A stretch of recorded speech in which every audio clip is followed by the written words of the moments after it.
Hi, this is Dr. Naveen, consultant neurologist from NASA Hospitals, LB Nagar. So నిద్రలో మాట్లాడడం అనేటువంటి చాలామంది చిన్నపిల్లల్లో చూస్తూ ఉంటాం.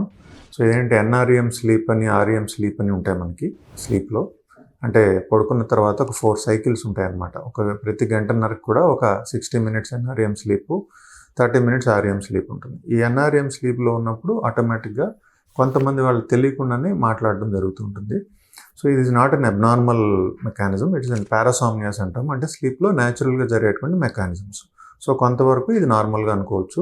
సాధారణంగా ఏంటంటే ఏదైనా మందులు వాడినప్పుడు కానీ, ప్రాపర్ స్లీప్ హ్యాబిట్స్ లేని వాళ్ళు, అంటే నైట్ అవుట్స్ చేయడము, ఒక్కొక్కసారి రాత్రి పడుకోకపోవడం, ఒకసారి పడుకోవడము, అదేవిధంగా స్ట్రెస్ లెవెల్స్ ఎక్కువగా ఉన్నటువంటి వాళ్ళు, నిద్రలేమితో బాధపడేటువంటి వాళ్ళు, వీళ్ళలో మనం ఇటువంటి నిద్రలో మాట్లాడడం నేను చూస్తూ ఉంటాం.